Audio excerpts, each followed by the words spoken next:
जय जय रघुवीर समर्थ. दशक 13वा, समास 9वा, आत्मविवरण निरूपण. श्री गुरुभ्यो नमः. देहाच्या संबंधामुळे आत्म्याला दुःख चिंता करावे लागत आहे. आत्मा शरीरामुळेच जिवंत आहे ही प्रत्यक्ष दिसणारीच गोष्ट आहे. देहाने अन्न सेवन केले नाही तर आत्मा कदापि जिवंत राहू शकणार नाही आणि देहालाही आत्म्याशिवाय चैतन्य प्राप्त होऊ शकत नाही.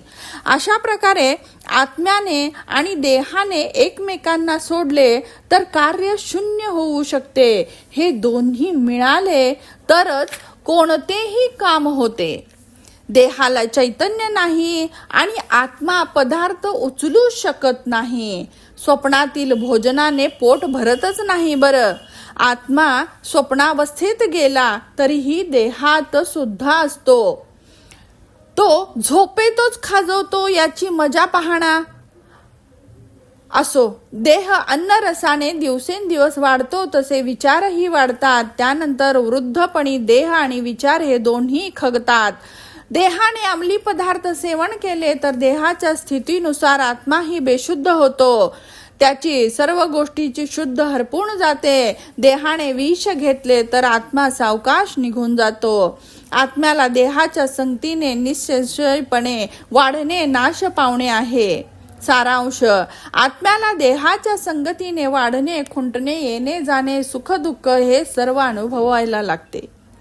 आता सर्व पोकळ मुंग्यांचा मार्ग असलेल्या वारुळाप्रमाणेच हे शरीर आहे असे समजा. शरीरात लहान मोठे स्नायू दाट विणल्या गेल्या असून त्या स्नायूमध्ये पोकळ मार्ग आहेत. माणसाने अन्न पाण्याचे सेवन केले की त्याचा अन्नरस होतो आणि वायू श्वासोश्वासारूपाने त्या रसाला चलन करायला लावतो. तेव्हा स्नायू बरोबर रस, रसाबरोबर वायू आणि वायू बरोबरच आत्मा संचार करतो. शरीराला तहान लागली की आत्म्याला ती जाणवते. तो शरीराला उठवून ज्या ठिकाणी पाणी असेल त्या ठिकाणी जायला लावतो. तोंडाने शब्द उच्चारायला लावून पाणी मागायला लावतो आणि आवश्यकतेनुसार शरीराला चलनवलन करायला लावतो. देहाला भूक लागलेली समजली की देहाला उठवून वाटेल ते बोलायला लावतो. झालं असं पत्नीला सांगत देहाला स्नान करून आणि पायात बसून लगबगीने त्याला चालायला लावून पानावर बसवतो.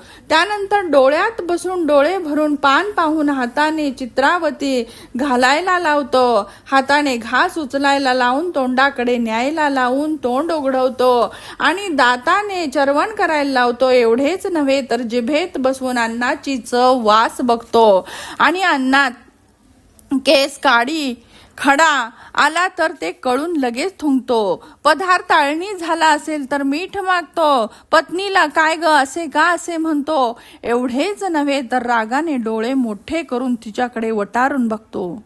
तात्पर्य: स्वयंपाकातील वस्तू रुचकर झाल्या असतील तर हर्षित होतो, रुचकर नसतील तर विषाद मानतो. टोचून बोललेल्याची गोष्ट आत्म्याच्या अंतःकरणाला लागते. आत्मा अनेक प्रकारची पक्वान्न खाऊन चव घेतो. तिखट लागले की मान झटकून खोकतो, ठसका लागतो आणि बायकोला यात नुसतं तिखटच ओतलीस काय, तुला स्वयंपाक करता येतो की नाही असे वाणीने कठोर बोलायला लावतो. तूप भरपूर खाल्ल्यामुळेच लगेच तांब्या उचलून घटाघटा पाणी पितो. वर विवरण केल्याप्रमाणे देहातील सुख दुःख भोगणारा आत्माच असून तो नसेल तर देह प्रेत होतो. मनाच्या असंख्य कल्पना जाणणे हेच आत्म्याचे स्वरूप होय. तिन्ही लोकात प्रत्येक व्यक्तीमध्येही तो असतोच असतो. आत्मा सर्व जगामध्ये राहतो म्हणून तो जगदात्मा असे वाटते.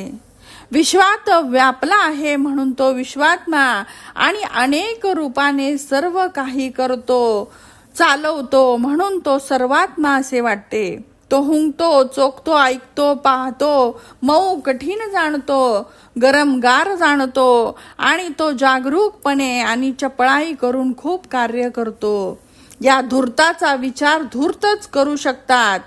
वाऱ्याबरोबर सुवास आला तरी निघून जातो. त्याप्रमाणे वारा धूळ घेऊन आला तर ते नाहीसे होते, अथवा वाऱ्याने थंडगार वाटले, सुवास कुवास असेल तरीही ते सावकाशपणे नाहीसे होतात. त्याचप्रमाणे वाऱ्याबरोबर रोग येतात, भूत संचारतात, धुक सुद्धा येतात, पण वारा टिकतो. तसे ते सर्व टिकत नाहीत. वारा सर्वांपेक्षा जास्त टिकत असला तरीही आत्म्याच्या तुलनेने तो टिकत नाही. आत्म्याची चपळता त्याच्यापेक्षाही जास्त आहे. शिवाय जड पर्वत इत्यादी वाऱ्याच्या आड येतात, पण आत्मा जड भेदून जातो. तसे पाहिले तर तो पदार्थांना छेदत नाही. वारा सू सू असा शब्द करत येतो, पण आत्मा काही आवाज करत नाही. विवरण करून पाहिले तर या सर्व गोष्टी मौनानेच लक्षात येतात. असो, शरीराला चांगले केले की ते आत्म्याला पोचतात.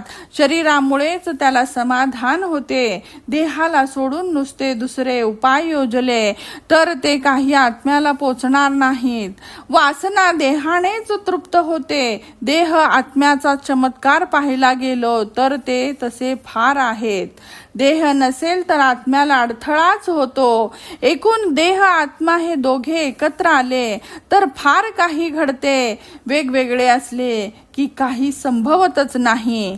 इतकेच काय, देहात्म्याच्या संगतीने विवेक करून आपण तीनही लोकांमध्ये संचार करू शकतो. इति श्री दासबोधे गुरुशिष्य संवादे त्रयोदश दशके निरूपणम नाम नवमाः समासः समाप्ताः. जय जय रघुवीर समर्थ.